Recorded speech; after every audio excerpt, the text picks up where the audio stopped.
On the 24th of November, 1971, a Northwest Orient Airlines aircraft departed from Portland in America. This was a brief 30-minute journey heading to the nearby city of Seattle. There weren't many travelers aboard this aircraft. Just 36 passengers along with 6 crew members were present.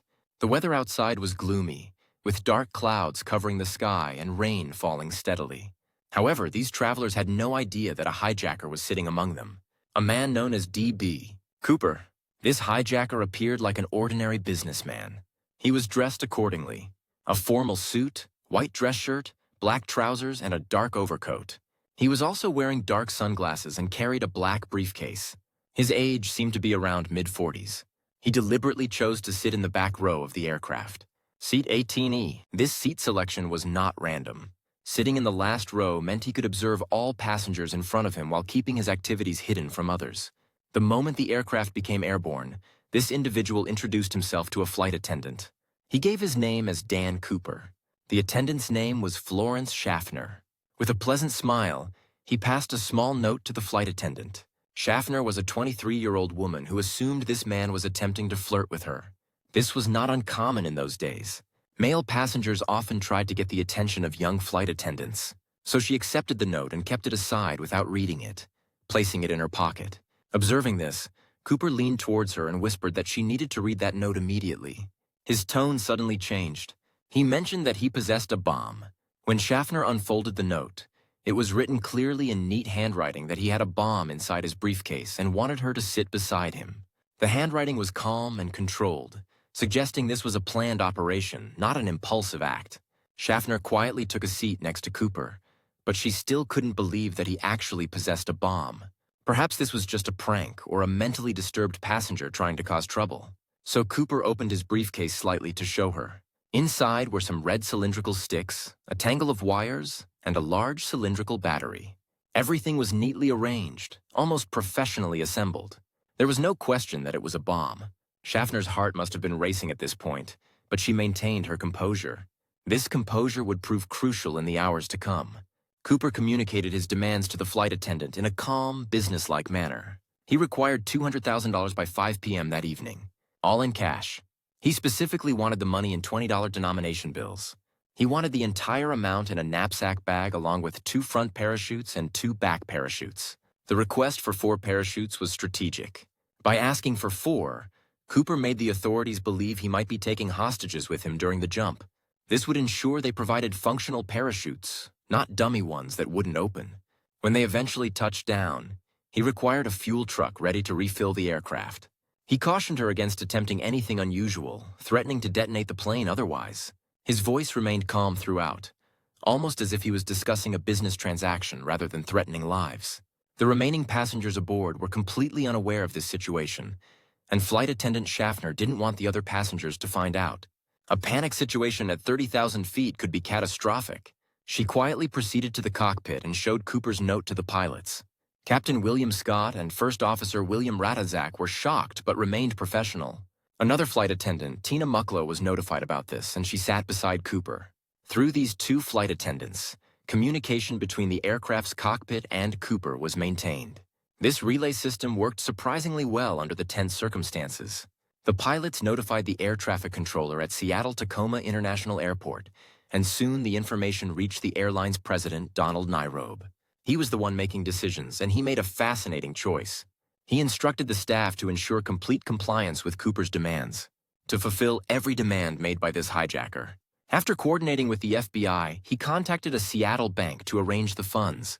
The bank maintained a large bundle of cash for such emergency situations.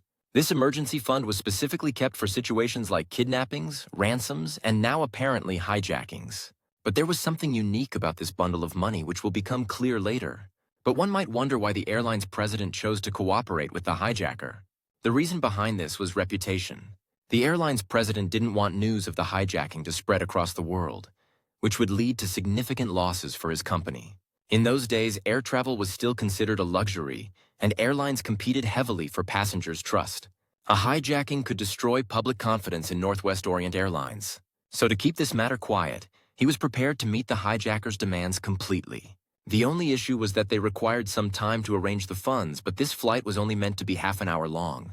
So the pilots were instructed that instead of landing the aircraft, they should keep circling around Seattle until they could arrange the money on the ground. This half-hour flight gradually extended to 3 hours. Passengers remained unaware of what was occurring. They were probably getting frustrated and confused about why this short flight was taking so long. The flight pilots announced that they were experiencing minor technical difficulties causing the delay. The other passengers believed this explanation. Some may have complained, others may have been worried, but none suspected the real reason behind the delay. During this time, on the ground, there was frantic activity. FBI agents were rushing to gather the money in parachutes. The bank worked quickly to count out exactly 10,000 $20 bills. Each bill's serial number was photographed and recorded. This was a precautionary measure that would prove important later. The parachutes were obtained from a local skydiving school. Here's an important detail that would later become significant. 4 parachutes were gathered as requested.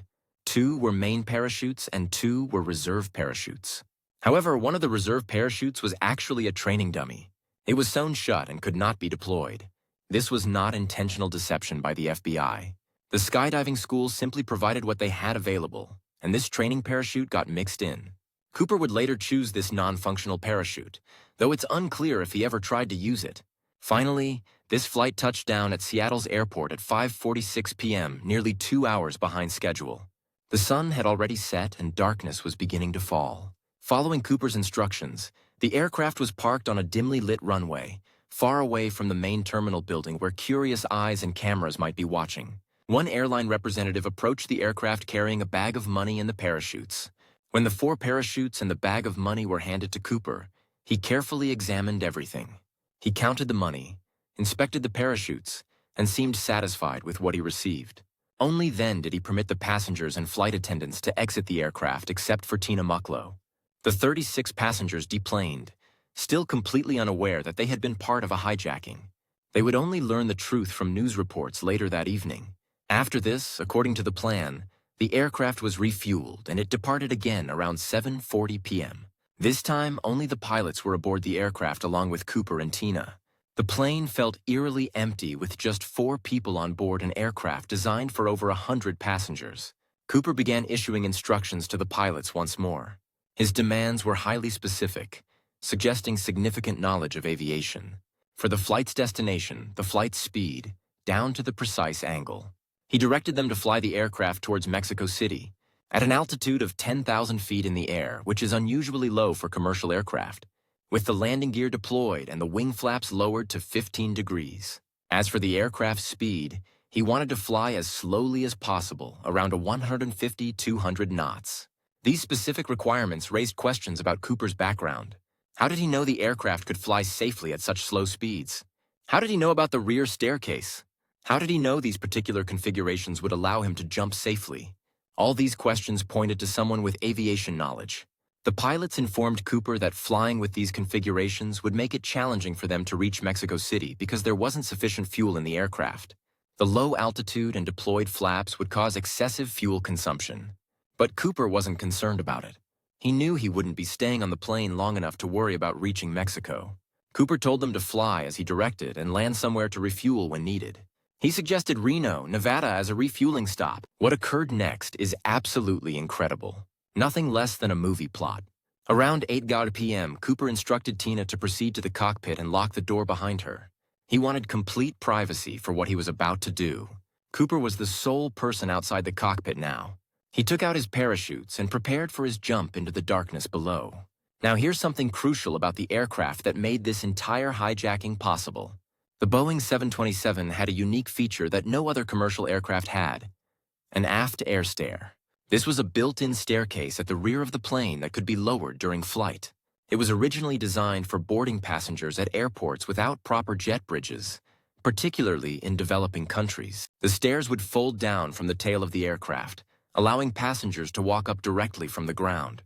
What Boeing engineers never anticipated was that someone would use this feature to escape from a flying aircraft. The aft staircase could be operated manually, and when deployed, it created an opening large enough for a person to jump through. Cooper clearly knew about this design feature, which further suggested his aviation background. A few minutes after Tina entered the cockpit at approximately 8:13 p.m., a warning light illuminated in the cockpit, indicating that the rear air stair had been deployed. The pilots also felt a sudden change in the aircraft's pressure and balance. The back portion of the aircraft suddenly tilted upwards as the stairs deployed and created drag. The pilots had to recalibrate and re-level the aircraft. They attempted to communicate with Cooper through the intercom system but received no response. The silence was ominous. They couldn't see what was happening because they were locked in the cockpit, and back then there was no viewing hole on the cockpit door through which they could see outside. For all they knew, Cooper could still be on the plane, or he could have already jumped. Below the aircraft was nothing but darkness, thick clouds, heavy rain, and the wilderness of the Pacific Northwest. Somewhere between Seattle and Reno, over the Cascade Mountains and dense forests of southwestern Washington state, D.B. Cooper stepped off the aft stairs and disappeared into the night with $200,000 strapped to his body. The exact location of his jump would become one of the biggest mysteries in FBI history. After flying for some more time without any sign of Cooper, the pilots flew the aircraft to Nevada and landed in the city of Reno around 10:15 p.m. The plane touched down with its aft stairs still extended, creating an unusual sight. The authorities were immediately notified and they surrounded the aircraft. Armed FBI agents and police officers carefully boarded and investigated the aircraft, not knowing if Cooper might still be hiding somewhere on board. But they discovered no trace of Cooper. The aircraft was completely empty except for a few items. The only items the authorities could locate was a black clip-on tie with a mother-of-pearl tie clip attached to it. Cooper had removed his tie before jumping, probably to prevent it from getting tangled in his parachute lines. They also found some torn portions of the parachutes, which Cooper had used to cover the bag of money, probably to prevent the bills from scattering during the fall. Besides this, they found 8 cigarette butts of the Raleigh brand that Cooper had been smoking aboard the aircraft. Smoking was permitted on airplanes back then. These cigarette butts would later be tested for DNA evidence using modern technology. Interestingly, they also found one of the parachutes left behind. Cooper had taken 2 parachutes with him for the jump. He left behind the non-functional training dummy parachute, which suggested he either recognized it was fake or simply didn't need it. Some investigators believe Cooper cut the cords from this parachute to use as a strap for the money bag. Investigators examined everything thoroughly, dusting for fingerprints and collecting every possible piece of evidence. They discovered 66 unidentified fingerprints throughout the cabin. Fingerprints belonging to neither the crew members nor to the other passengers. These fingerprints were processed and compared against millions of prints in the FBI database, but no match was ever found. Either Cooper had never been arrested or fingerprinted before, or somehow his prints weren't in the system. But the briefcase that contained the bomb, the bag of money, and the 2 parachutes Cooper used for his jump were all missing, along with Cooper himself. Had he survived the jump? Had he perished in the wilderness? No one knew. From that day, the FBI initiated one of the most extensive investigations in American history to locate Cooper. They called it NORJAC, short for Northwest Hijacking. Agents were assigned specifically to this case, and the investigation would continue for over 4 decades. But no trace of Cooper was discovered. This investigation continued for 45 years. It was officially concluded on July 12, 2016, making it one of the longest-running cases in FBI history. The FBI cited several reasons for closing the case. First, no credible physical evidence had emerged in decades. Second, if Cooper had survived, he would likely be in his 90s by 2016 and possibly deceased. Third, the statute of limitations on the hijacking charges had long expired, meaning even if Cooper were found alive, prosecution would be complicated. However, the FBI left the door open, stating they would still accept credible evidence if it emerged. But the answers to numerous questions remain unanswered. This is the sole aircraft hijacking in American history that nobody has managed to solve. One of the greatest mysteries for the FBI. Who was Cooper? What became of him? Was the money ever recovered by the authorities? Did he have accomplices on the ground waiting for him? Was he a criminal mastermind or just incredibly lucky? There are too many questions. Let's attempt to unravel this mystery by examining what we know. 2 things are quite fascinating about this incident. First, during this hijacking, no other passenger knew that their aircraft was hijacked until they were safely on the ground. Neither was anyone killed, nor was anyone injured in this hijacking. In fact, Cooper was reportedly polite and courteous throughout the ordeal. He ordered bourbon and soda, paid for it, and even offered to request meals for the crew during the refueling at Seattle. Many people claim this peaceful outcome was due to Tina Mucklow's exceptional handling of the situation. They call her the hero of this hijacking because she was the one who ensured that Cooper remained calm throughout the flight. His demands were met promptly, and no panic situation could arise which could cause chaos or get someone injured. She spoke to him calmly, followed his instructions without argument, and maintained a professional demeanor despite the terrifying circumstances. The co-pilot of the aircraft, William Ratajczak, later stated that she was so calm and cool and collected, he could not think of anyone that would have been better to have sitting next to someone who would commit such a criminal act. Her composure under pressure likely saved lives that night. After the incident, Tina Mucklow was deeply affected by the experience. She eventually left the airline industry and became a nun, spending the rest of her life in religious service. She rarely spoke about the hijacking publicly. The second fascinating thing was the name D.B. Cooper. As mentioned in the beginning, that man's actual name was Dan Cooper. But today, most people refer to this as the mystery of D.B. Cooper. How did Dan become D.B.? This occurred because of an error by a news reporter. Back then, there was a reporter named James Long who was late for meeting his deadline. So, in a rush, while speaking to his police source over a crackling phone line, he misheard the name. The police stated that the hijacker's name was Dan Cooper. But this reporter heard D.B. Cooper and used this name for his news report. The story was sensational and spread quickly. This report was picked up by other journalists who, while discussing this news in their newspapers and television channels, started using the name D.B. Cooper. Within days, the incorrect name had become permanently associated with the case. This is how the hijacker's name changed forever. In psychology, this phenomenon is known as anchoring. Anchoring is a cognitive bias that states humans rely too heavily on the first piece of information they receive. The first piece of news you hear about any breaking news, you have the tendency to believe it even if later information contradicts it. In 2013, a humorous theory related to this was published, Brandolini's Law, also called the bullshit asymmetry principle. It states that correcting this anchoring effect can be very challenging. The amount of energy needed to correct misinformation is of much higher magnitude than to produce it. In broad terms, spreading falsehoods is relatively easier, but having people believe the truth to correct that falsehood is much more difficult. Even today, despite knowing the real name was Dan Cooper, everyone still calls him D.B. Cooper. But in Cooper's case, it wasn't a significant error. Only the name was incorrect. Anyway, a hijacker shouldn't be expected to use his actual name. Dan Cooper was almost certainly a fake name anyway.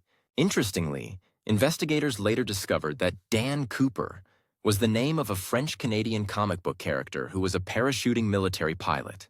Some theorize that Cooper chose this alias as a subtle hint to his skydiving background, or perhaps just as a personal joke. FBI's initial investigations revealed that when Cooper leaped out of the aircraft, Cooper had strapped the cash around him using parachute cords. The cash weighed around 10 kilos, which is about 21 pounds. This additional weight would significantly affect his descent and landing. Cooper used 2 parachutes to jump, one strapped in front as the main parachute and one behind as a reserve. The authorities had an idea of the area in which Cooper jumped based on the flight path and timing. He jumped somewhere in the southwest area of Washington state. This was a remote, rugged wilderness area. There were dense pine forests, deep lakes, steep canyons, and rivers in the area. Black bears and other wildlife inhabited this region. The terrain was extremely difficult to navigate, especially at night, and especially if one had just jumped out of an airplane. So, in the beginning, the investigators stated that there was no chance of Cooper surviving. Their reasoning was sound. First, he was jumping from a height of 10,000 feet, which is nearly 2 miles up, and in pitch darkness. It was completely dark at 8 in the night, with thick cloud cover blocking any moonlight or starlight. Second, the clothes that Cooper was wearing were not at all suitable for jumping. He was wearing a business suit, dress shoes, a lightweight trench coat, and no helmet or goggles. Jumping in trousers and a shirt when it was raining outside and temperatures were near freezing would expose him to severe wind chill. The temperature at 10,000 feet that night was estimated to be around -7 degrees Celsius, or about 19 degrees Fahrenheit. Third, there were heavy, dark clouds in the sky at the height of 5,000 feet. It means that Cooper could not see anything while falling through the clouds. He would have been flying blind, unable to gauge his distance from the ground or see any obstacles like trees or power lines. On top of that, the wind speed was significant too. It was estimated that when Cooper jumped, he had to be traveling at the speed of 320 km per hour due to the aircraft's movement and his initial velocity. This is hurricane-force wind hitting his body. The United States Parachute Association believed that there was another problem on top of all this: the cold water. In November, the temperature in this American region is very low, and many rivers and lakes are icy cold. If Cooper had fallen into a lake or river, it would have been almost impossible to escape from there. In such cold water, hypothermia would have set in within just a few minutes. A person's muscles become numb, thinking becomes confused, and swimming becomes nearly impossible. And on top of that, the 21 pounds of money strapped to Cooper's body would have made it even more difficult to swim or stay afloat. Given all these factors, most experts believed Cooper died that night. But despite all these challenges, some reasons surfaced later which force us to think that perhaps Cooper survived this jump. The reason for this optimism was that after Cooper's incident, there were many similar incidents. When Cooper's hijacking made news across the country, it inspired copycats. More hijackers thought of using the same tactics, hoping to replicate his success. In the year following Cooper's hijacking, there were at least 15 hijackings on American soil, many trying to mimic his method. At least 5 people executed similar copycat hijackings using parachutes to escape. And here's the remarkable thing. All these 5 people survived after jumping off the aircraft. If they could survive, why not Cooper? One of them was Martin McNally, who hijacked an American Airlines aircraft on 24th of June 1972, just 7 months after Cooper. He used the exact same method. He demanded a sum of $500,000, more than double what Cooper had asked. He threatened the crew with a gun instead of a bomb. When the aircraft took off, he used a parachute to jump off like Cooper. In McNally's case, the speed of the aircraft was around 400 to 500 kilometers per hour when he jumped. This was twice the speed of Cooper's dive, making it far more dangerous. But still, McNally survived his jump using only a reserve parachute. His main parachute had malfunctioned, yet he lived. He did lose the bag of money during the jump, watching it fall away into the darkness. He was later captured hiding in a Detroit suburb. Another similar hijacking was executed in January 1972 by Richard LaPointe. He hijacked a Hughes Air West flight, demanded $50,000 and 2 parachutes. He wore similar clothes to Cooper, jumped into the freezing January night, and landed safely in the snow near Denver, Colorado. He was captured within hours after being spotted in a casino. But the point remains. He survived a jump in even worse conditions than Cooper faced. It's irrelevant that these 2 hijackers were later caught by the authorities. That's how we know their stories and survival details. But the FBI thought that if these people could jump in conditions that were worse than when Cooper jumped, and they managed to survive, then it was certainly possible that D.B. Cooper survived that night. This conclusion was especially reinforced by something Tina Mucklow had observed. When she gave the parachutes to Cooper, there were instruction sheets included with them explaining how to wear and deploy them. But Cooper told Tina that she didn't need to read the instructions to him. He said he already knew how to use them. This suggested prior experience with parachutes, perhaps military training or civilian skydiving experience. An experienced jumper would have far better chances of surviving than a novice. So now, since the FBI started assuming that Cooper could be alive, their next task was to search the place where he had jumped. The search was massive in scale. Actually, the authorities had started searching those jungles the very day after the hijacking, November 25, 1971. Hundreds of FBI agents, local police officers, National Guard soldiers, and civilian volunteers fanned out across the wilderness. The authorities were looking for several things: a body, dead or alive, a torn piece of the parachutes, the briefcase, or even a single $20 bill. The money given to Cooper was special, and this is important to understand. The special thing was that there were $20 bills, specifically 10,000 notes of $20, totaling $200,000. And crucially, the serial numbers of all these notes were photographed and recorded by the bank before being handed over. Each bill was now a traceable piece of evidence. The FBI spread the list of serial numbers throughout the country. From banks to casinos, from grocery stores to gas stations, everyone was told to inform the FBI if they received notes with those serial numbers. Special alerts were sent to businesses all along the West Coast. Casinos in Las Vegas and Reno were particularly vigilant since they handled large amounts of cash. The theory was that eventually, Cooper would need to spend the money, and when he did, he would be caught. But it was becoming more and more difficult for the investigators to find Cooper's landing zone because where could the search area be drawn? There were many variables creating uncertainty. What was the exact wind speed and direction while the aircraft was flying? How dark was it, and could Cooper see any ground lights? What was the exact location of the aircraft when Cooper jumped? The aircraft wasn't equipped with precise GPS like modern planes. After jumping, at what height did Cooper deploy his parachutes? And in which directions could the wind have carried the parachutes? Even a small difference in any of these variables could change the landing spot by several miles. In dense wilderness, this made searching exponentially harder. The investigators' best estimate, based on the flight path, timing, and a pressure bump recorded when Cooper jumped, was that he would have landed somewhere near Lake Merwin in Washington state, roughly 25 miles northeast of Portland, Oregon. The FBI ran a practical experiment to narrow down the search area. Using the same type of Boeing 727 aircraft with the same configurations that Cooper had specified, they pushed out a 91 kilos sled, approximately Cooper's weight with the money, through the aft stairs. They tracked where the sled landed, hoping it would give them a better idea of the area where Cooper could have landed. The sled landed near the Lewis River, giving investigators a target zone. Due to this, door-to-door searches were conducted in this area. Every local farmhouse, cabin, and home was visited. The authorities knocked on every door to investigate and to ask if anyone had seen anything unusual that night. Had anyone heard a plane flying unusually low? Had anyone seen a stranger emerging from the woods? Had anyone found money or parachute material? Patrol boats were running on Lake Merwin and Lake Yale. Divers searched the cold, murky waters. One company even used their submarine for the search, an extraordinary measure. They went 200 feet under Lake Merwin, using searchlights to scan the bottom. They wanted to find either the money, a piece of the parachute, or a body, but they couldn't find anything. The search continued for weeks, then months. Army helicopters flew grid patterns over the forest. Search dogs were brought in. Every cave and abandoned cabin was checked. Nothing. Eventually, the investigators took a different approach. They published the serial numbers of the notes in the local newspaper, making them public knowledge. They ran advertisements saying that the first person to find a note from those serial numbers would be awarded $1,000 as a reward. This was a clever strategy. It turned every person in the Pacific Northwest into a potential detective. This offer remained active for 3 years. People searched their wallets, checked their change, and examined every $20 bill they received. But despite thousands of people looking, not a single note could be found. The money had seemingly vanished with Cooper. Years passed with no developments. The case went cold. Many assumed Cooper had died, and his body was simply too well hidden in the vast wilderness to ever be found. Now let's skip to 1979, 8 years since the hijacking. Suddenly, a pilot contacted the FBI with potentially crucial information. His name was Tom Bohan, and he worked for Continental Airlines.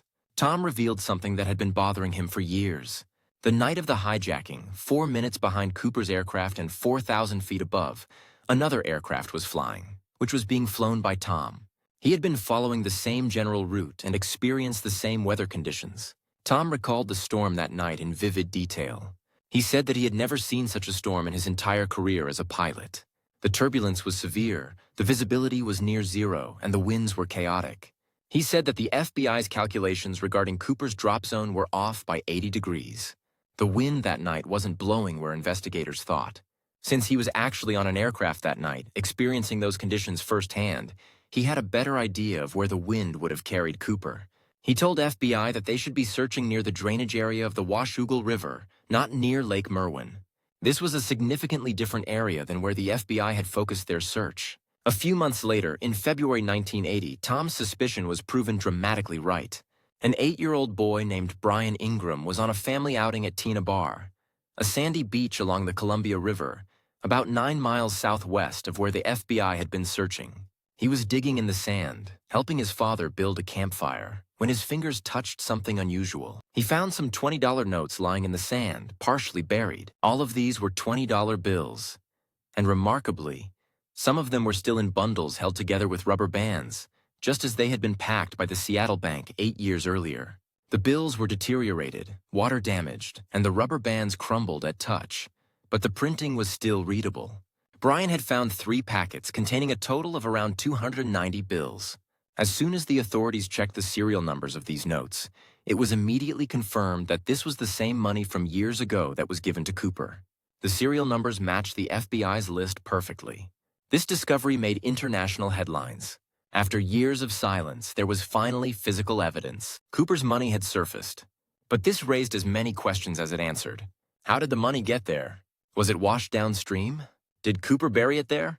Had he died nearby? Another intensive search was conducted around this place. Investigators sifted through sand, dredged the riverbed, and searched the surrounding area for months. But they couldn't find all of the money. In total, they could find only $5,800 out of the original $200,000. That's less than 3% of the total ransom.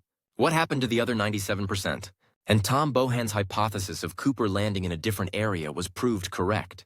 Tom had said that the wind would have carried Cooper somewhere near the Washougal River, and the money was found downstream of that same river system, along the Columbia River where the Washougal drains into it. This geographical connection was significant. If the money had traveled from the original drop zone to where it was found, it followed the path of the Washougal River. This suggested Cooper had indeed landed near that river, just as Tom had predicted. After this discovery, the FBI renewed their search efforts. They searched the area extensively in the hope of finding a body or some pieces of the parachute. Special attention was paid to the banks of the Washougal River and its tributaries. But once again, they couldn't find anything more. FBI agent Richard Tosaw developed a theory based on this evidence. He believed that Cooper must have drowned in the cold water of the river that night. Perhaps his parachute landed him in the water, and weighed down by the money, he couldn't escape. The money bundles might have broken free from his body and slowly made their way downstream over the years. The rubber bands holding the bundles together would have eventually deteriorated in the water, releasing individual bills. However, other experts disagreed. They pointed out that if Cooper had died in the river, the current would likely have deposited all the money in the same general area. Finding only a small fraction of the money suggested that perhaps Cooper had survived, kept most of it, and only this small portion had been lost or deliberately discarded. An interesting fact here was that the 8-year-old boy who found these notes, Brian Ingram, became a minor celebrity. The FBI needed the money as evidence, but after the investigation, some portions of these notes were returned to Brian as a reward for his discovery. And in 2008, when Brian had grown up into an adult, he sold 15 of these deteriorated notes in an online auction. And in return for these damaged $20 notes, he received $37,000. That's nearly $2,500 per bill for money that was worth only $20 each at face value. The premium existed because Cooper's case was so famous all over the world that collectors were willing to pay astronomical amounts for pieces of this mystery. Some of the bills Brian kept are now displayed in museums. They remain the only physical evidence ever recovered from Cooper's ransom. Another significant question that arises is that regardless of what happened to Cooper after jumping from the aircraft, who was Cooper actually? Where did this individual come from and what was his true identity?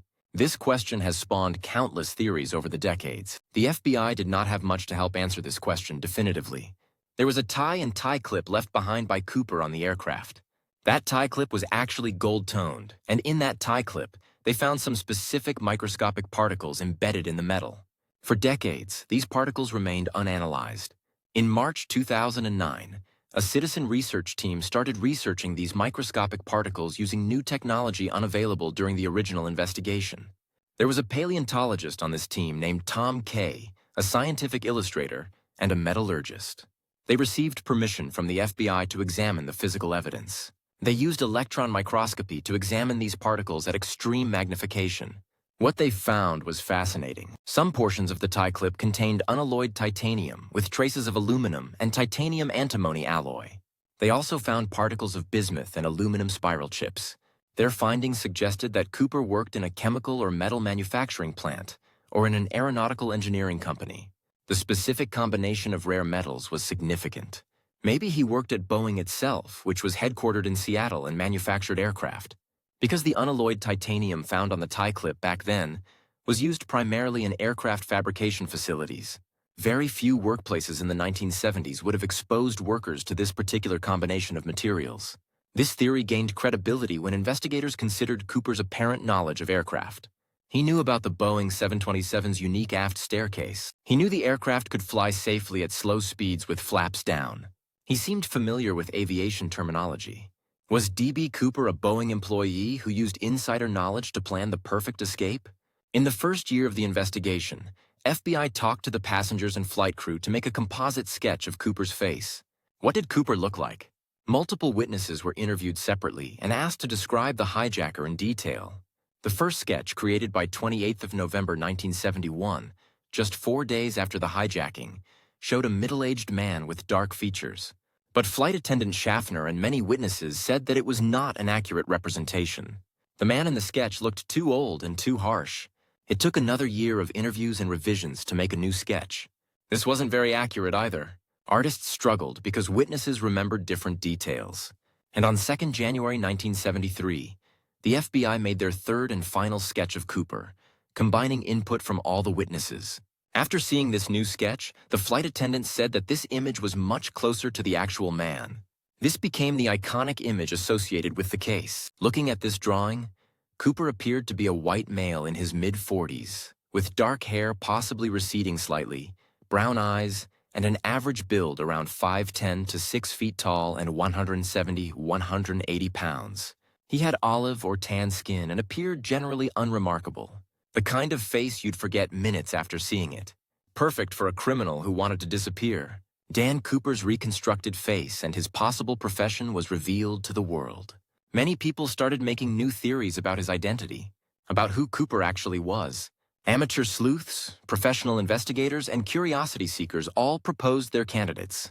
Larry Carr, who had led the FBI's investigative team from 2006–2009, believed that Cooper was an aircraft cargo loader in the Air Force rather than a pilot or officer, because cargo loaders were given basic jump training as part of their duties, how to wear parachutes, how to deploy parachutes, and emergency procedures, and even on the working of various aircraft, including how to deploy stairs and operate emergency exits.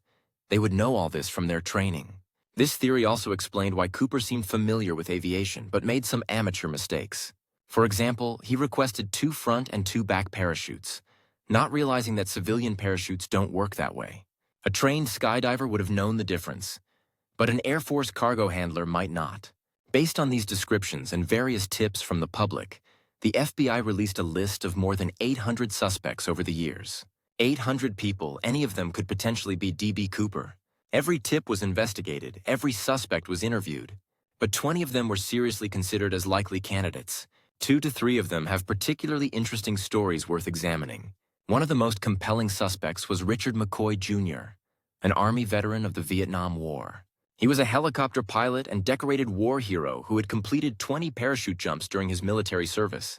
5 months after Cooper's hijacking, on April 7, 1972, he hijacked a United Airlines aircraft in a manner eerily similar to Cooper's. It was a Boeing 727 aircraft, the same model Cooper had used. He demanded 4 parachutes and $500,000, following Cooper's playbook almost exactly. He handed a note to a flight attendant. He claimed to have a bomb. He made the same demands. After taking the money, he deployed the rear stairs and jumped over Utah, landing safely near his home. But the only difference was that just 2 days after the hijacking, the FBI found him and arrested him. His fingerprints were found on a magazine left on the plane. He was sentenced to 45 years in federal prison. The FBI seriously considered that he was Cooper and that this was his second attempt at hijacking. In 1991, a book was published called D.B. Cooper, The Real McCoy, written by former FBI agent Bernie Rhodes and former Deputy Sheriff Russell Calamé. This book built a compelling case that McCoy was Cooper. It states that when McCoy's family was shown the tie and tie clip belonging to Cooper, they believed that those items looked familiar, possibly belonging to McCoy. The similarities between the 2 hijackings were too precise to be coincidence, the authors argued. But when McCoy was asked directly if he was D.B. Cooper, he refused to admit or deny it. He would only smile mysteriously. After spending 2 years in jail, McCoy attempted a dramatic jailbreak in 1974 using a homemade gun. This led to a shootout with FBI agents in Virginia, in which McCoy was killed. He died without ever revealing whether he was the infamous D.B. Cooper. After hearing all this, one may feel that the mystery is solved. McCoy fits the profile perfectly. But there are more twists in this story. Today, the FBI does not officially consider McCoy as D.B. Cooper. There are 2 major reasons behind this. First, based on the sketches they made with witness input, the physical description of D.B. Cooper does not match McCoy. Cooper was described as olive-skinned with dark features. McCoy was fair-skinned. Cooper was in his mid-40s. McCoy was only 29 in 1971. The flight attendants who spent hours with Cooper said McCoy's photos didn't look like the hijacker. Second, and more conclusively, the FBI later found evidence of McCoy's whereabouts during the night of Cooper's hijacking. McCoy was in Las Vegas that Thanksgiving Eve, verified by hotel records and witness testimony. The next day, Thanksgiving Day, he was at his home in Provo, Utah with his family, which was also verified. Since there is documented evidence of this alibi, it is clear that McCoy cannot be D.B. Cooper. He was simply a copycat who studied Cooper's method. The second major suspect was a Vietnam War veteran named Robert Rackstraw. He was a far more colorful character than McCoy. Rackstraw was arrested multiple times throughout his life for fraud, aircraft theft, check kiting, and possession of explosives. He was a trained paratrooper and pilot who had served in Vietnam. But remarkably, he was always found not guilty after these arrests, or charges were dropped. He seemed to live a charmed life, slipping out of legal trouble repeatedly. TV producer Thomas Colbert became obsessed with proving that Rackstraw was D.B. Cooper. He wrote a book in 2016 called The Last Master Outlaw, making this case. He also produced a documentary on the History Channel titled D.B. Cooper Case Closed, where he presented his evidence. Colbert worked with a team of 40 people, including many former FBI agents and law enforcement professionals. All of them became convinced that Rackstraw was the real D.B. Cooper. They claimed to have decoded hidden messages in taunting letters sent to newspapers after the hijacking, messages that pointed to Rackstraw. What is the evidence for this? When FBI began the investigation in the 1970s, Rackstraw was high on the list of initial suspects. He fit the profile: military-trained, parachute experience, aviation knowledge, and a history of criminal behavior. In those days, Rackstraw used to give playful, teasing comments to the media about the possibility that he was the hijacker. He seemed to enjoy the attention and the speculation. However, many years later, as the accusations became more serious, he denied these claims firmly. He threatened lawsuits against anyone who called him D.B. Cooper. His face matched the sketches reasonably well, and his background fit the profile. But the FBI let him go after 1979 and removed him from the suspect list because they couldn't get substantial evidence. Without fingerprint matches, DNA evidence, or confession, they couldn't make a case. TV producer Colbert believed that the FBI should have kept investigating this individual more aggressively. He argued that with more FBI investigation, they could have uncovered the evidence needed for an arrest. But the FBI disagreed. In a remarkable coincidence of timing, on 11th of July 2016, Colbert launched his new book accusing Rackstraw of being D.B. Cooper. The very next day, on 12th of July 2016, the FBI officially closed the Cooper case after 45 years. Many wondered if the timing was deliberate. Perhaps the FBI was tired of the constant public pressure and amateur sleuthing. In 2016, Rackstraw was 73 years old. Because of the allegations against him in Colbert's book and documentary, he reportedly lost his job and faced harassment. He maintained his innocence until the end. Later, in 2019, Rackstraw passed away due to natural causes at age 75, taking any secrets he may have had to his grave. There were other suspects, too. Kenneth Christensen, a former Army paratrooper who worked for the very airline Cooper hijacked, was proposed by his own brother as a suspect. William J. Smith, another military veteran, was named by his widow. Sheridan Peterson, a Vietnam veteran and experienced skydiver, was investigated but never charged. Each suspect had some matching characteristics, but none was ever definitively proven to be Cooper. The FBI examined and eliminated hundreds of candidates over the decades. The impact on aviation security. One lasting consequence of Cooper's hijacking was significant changes to aviation security. Before Cooper, airport security was minimal. Passengers weren't searched. There were no metal detectors. Anyone could walk onto a plane with practically anything. After Cooper, and especially after the wave of copycat hijackings he inspired, the FAA implemented major changes. The Boeing 727's aft staircase was modified to prevent opening during flight. A device called the Cooper vane was installed on all 727 aircraft. This was a hinged flap that would prevent the aft staircase from being lowered when the aircraft was airborne. Air pressure during flight would keep it sealed. Additionally, airports began installing metal detectors and X-ray machines to screen passengers and baggage. Cockpit doors were reinforced. These changes were the beginning of the airport security systems we know today. So, in an ironic way, D.B. Cooper, despite being a criminal, helped make air travel safer for everyone. His hijacking exposed vulnerabilities that needed to be fixed. The cultural phenomenon. Over the years, D.B. Cooper became more than just a criminal. He became a folk hero to many Americans. His story inspired movies, television shows, songs, and books. There's something captivating about a man who challenged a big corporation, got away with the money, and was never caught. The Pacific Northwest has especially embraced the legend. There's an annual D.B. Cooper Festival held in the town of Ariel, Washington, near the suspected drop zone. People dress up as Cooper, debate theories, and celebrate the mystery. Local businesses sell D.B. Cooper merchandise. Some see Cooper as a Robin Hood figure, though he kept all the money for himself. Others admire his cool composure under pressure. Still others are fascinated by the unsolved nature of the case. So, we are back at the same point where we started. Even today, more than 50 years later, this mystery of D.B. Cooper remains an unsolved mystery. No one knows who D.B. Cooper really was, where he came from, or where he went after that jump into the dark, rainy night.